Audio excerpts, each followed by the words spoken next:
Our last stand MMA. How are you guys? Today I want to go over what it's like to chase a pro career in MMA after the age of 30. With a career like this, there's a lot of thought that goes back and forth to your overall health, longevity, right? You're already at that age where you are starting to get older and people are telling you that. But I've never been the type to listen to others. I've always followed my heart and followed my gut. And I think it's always important for each of us to do that and maintain perspective. Sometimes you got to be a little bit crazy and a little bit out of this world in order to achieve big dreams. And I've always believed that. That's why I'm wildly successful with my career in sales. I think you've always got to put things into the world in order for it to gratify you and give you what you've asked for back. When it comes to the training regimen, for me, recovery is everything. Recovery and then strength training. I start my morning by going to the gym with my wife, Sloan. She's training for a bodybuilding competition right now, so if you guys get a chance, follow her on Instagram. I'll leave it below in the description. She's working extremely hard to reach her goals and dreams, and I think it was a byproduct of me chasing the whole Our Last Stand MMA channel and plus becoming a pro fighter. And so with that recovery too, I always try to get magnesium, potassium in to delay the cramping. Cramping has caught up to me in a big way, even when I do drink a ton of water and stay hydrated because of the fact that, you know, this vessel is getting older. Obviously, I'm not too old, right? But I am at that age where questions are starting to come up with longevity.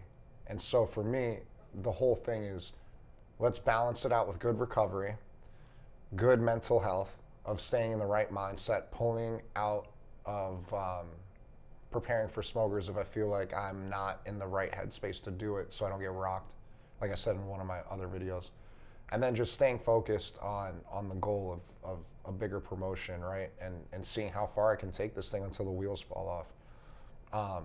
Those are all the things that like come into culmination when I think about fighting over 30, right? Like if you neglect recovery by just boozing out constantly, right? Like I don't drink at all during the week, at all. Not one sip of alcohol. And now, as a matter of fact, I've been cutting back on the weekend too, because with that, like even 2 drinks will throw your recovery off. And I feel a lot more explosive. My sleep is amazing and it's deeper when I'm not even socially drinking like a couple. And I'm able to get a lot more done. And so those things like that we're used to doing when you're over 30, over 25 really, I kind of put those at bay because I feel like this is more important for me, right?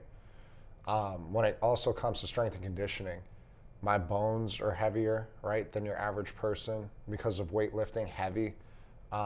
And then also the cardio aspect of it too, you know, getting my runs in, being able to jump rope in between sets to really push my VO2 max to its like fullest capability. And then during practice, like when I'm sparring, I'm not taking it light when it comes to my cardio. I'm pushing the pace, but I'm still being a good partner by softening my blows, right?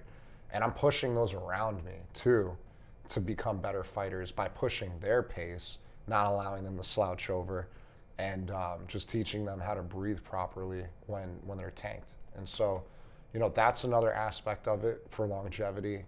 And then just staying mentally resilient, right? We talked about the mental health aspect a couple seconds ago. Keeping the spirituality really high. I made a video about how God is in my corner.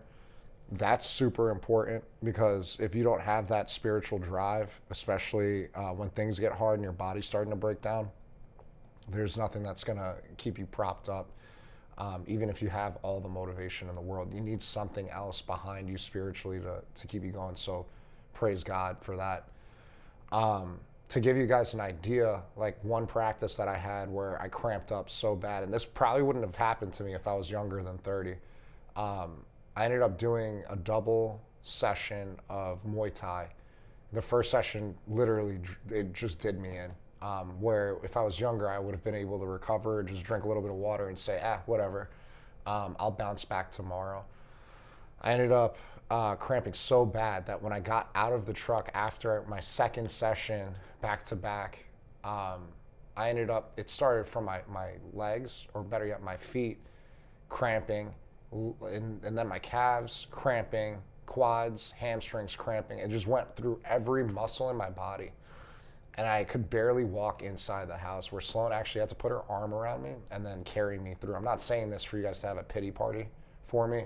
I'm just giving you the reality of what it's like to train intensely at that type of level, right? Amateur pro level, to then be able to compete at a high level. And so I went into the pool. My body was like, basically, it almost felt like it was in rhabdo, like it was shutting down. But I kept chugging pickle juice and a whole bunch of Gatorade to get my body back to baseline. And so those are some of the things, for me personally, over 30, like I struggle with a little bit if I don't treat my recovery properly. And so it can be done. It's just, how important is it to you to compete at this level? Are you going to use those mishaps, I will call them that, for recovery as your excuse to say, oh, I'm too old.